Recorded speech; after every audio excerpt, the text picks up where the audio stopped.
Lekker. I'm jamming with Wouter van Deventer here on off the record Tony Ridgway on the West Coast, intrinsically West Coast, and singer, songwriter, musician extraordinaire. Wouter van Deventer joins us today. Welcome Wouter. Thanks for joining us. Onthou jy die eerste liedjie wat jy geskryf het? Ek sal nie die eerste een kan ek nie onthou nie, maar ek onthou my eerste Afrikaanse liedjie wat ek geskryf het. Okay. Ek het musiek geswat en na dit het ek maar in cover bands en all the covers, all the cover gigs, all those standard gigs. Paying your dues. Yes. And so I tried writing in English, maar ek was 27 toe ek my eerste Afrikaanse sang geskryf het. Dit was nou regtig die eerste keer dat ek teruggesit het miskien met okay, jy weet, dit is cool, dit is lekker, ek wil niks staan verander nie. Ja, so dit onthou ek, maar daai eerste sang was op my eerste album. Vandaar het ek maar my niche gekry. Dink jy daar's te min liedjie-skrywer-sangers in Suid-Afrika? Ek dink daar's 'n hele paar baie goeie skrywers daar buite.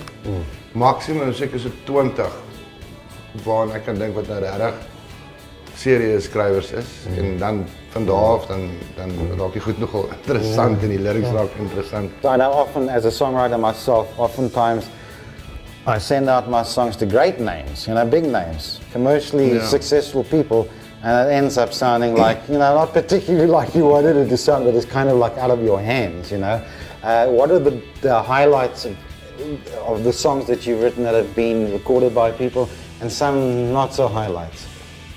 Toe ek saam met Lorika gespeel het, sy my gevra om 'n song vir haar te skryf. Toe het ek nog geskryf, ek gaan nie net 'n song skryf, ek gaan 'n song skryf wat ek saam met jou sing. So, en dit was beste vriende wat ek saam met haar gedoen het en wat ek haar geskryf het. Ja. En dis net maar van daar waar die wiel aan die rol gekom het, toe die mense my naam begin hoor en my begin kontak vir liedjies.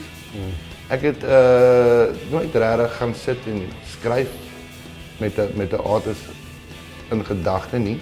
Okay. Ek skryf maar my songs en dan kom jy aan en dan hoor ek maar nee, daar neem hierdie ou dit op en daar neem daai ou dit op.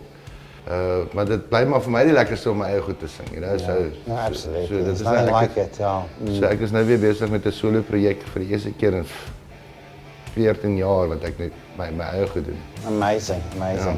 I've also been writing for decades, and you kind of forget yourself almost, kind of thing. Yeah, no, definitely, especially now in the studio.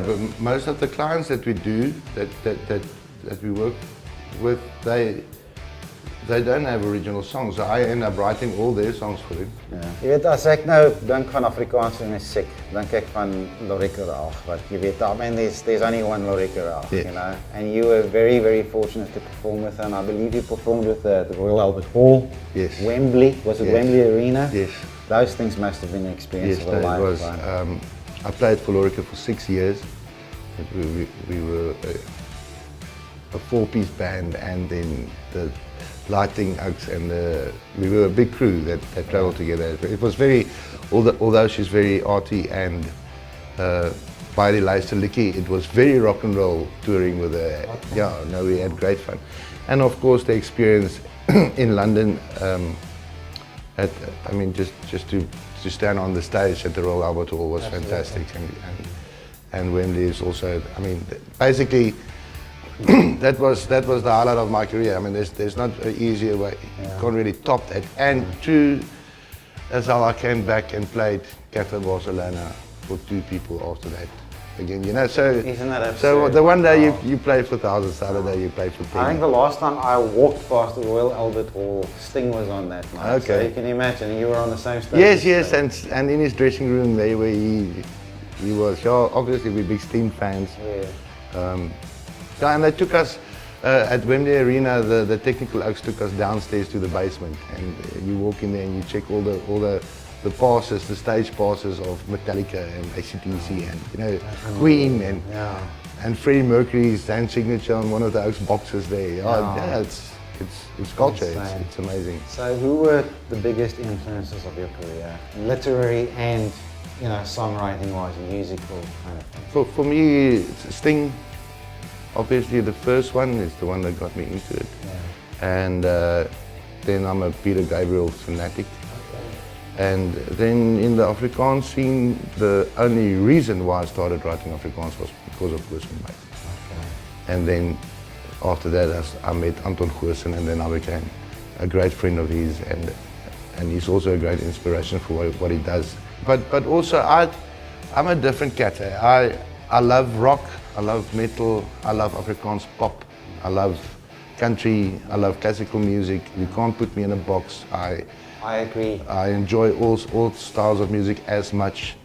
I made my peace with Kurt Darren, with pop music one day at a festival in Tabazimbi, where I found myself 11 o'clock at night with a double brandy in my hand, standing on a table, dancing and singing or along with a guy covering Amazing. Okay. You know, and I just went, you know what, this is fun, man. This is fun. It's a joy. So what's next for Wouter? You've got your solo album coming out. You've just finished the Chris Rain CD. Yes, and what else have you got in the pipeline? Just finished Amare's yes, of course. Bonita Ale tribute album. Next for me is basically getting back on the road again. I miss it. I miss playing. So I've started doing gigs again, and I'm busy writing a couple of songs for myself at the moment. Isn't it the ultimate thrill just to be on that stage, whether there's one person in the audience or 1,000? Yes, it's just definitely. like, you know, you kind of lose yourself behind your guitar, and that's just the most amazing feeling in the world. And Yes, I think that's what keeps me going. Yeah. That's what keeps me going. I've been waiting for this moment for a long time. My all-time favorite Afrikaans song was written by this man. It's a song called Pretoria Princess. Vertel my eerstens about the song. Where did it originate? What inspired you to write this song? To me, it's the most beautiful Afrikaans song I've ever heard. Well, it's just a love song. The lady who's behind the inspiration of this tune was a girl, I can't even remember her name, but she's from Witbank, and Witbank Princess didn't happen. So I made it Pretoria Princess, and this is how it goes.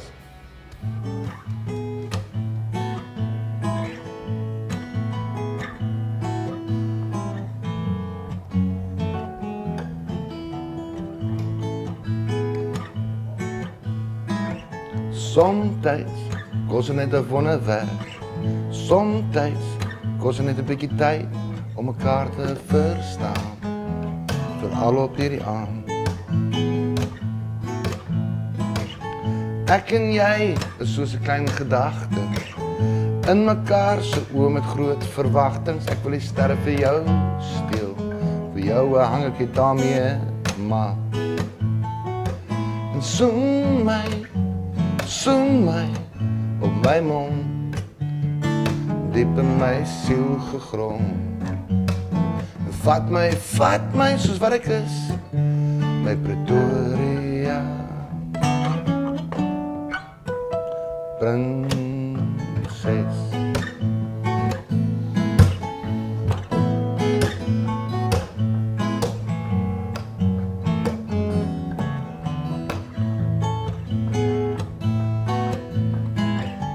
Ek is bang jy gaan my binne vir my sê, daar is geen kans dat ons 'n sprokiesliefde kan hê. Ek sien dit in jou oë, jy laat jou kop op my verloor. En sonskyn, en reën is reën. Ek soek jou in jou storms, alles jy rou. Ek wil die berge vir jou omgooi, vir jou 'n huisie daarop bou. En soen my op my mond, diep in my siel gegrond. En vat my soos wat ek is, my Pretoria.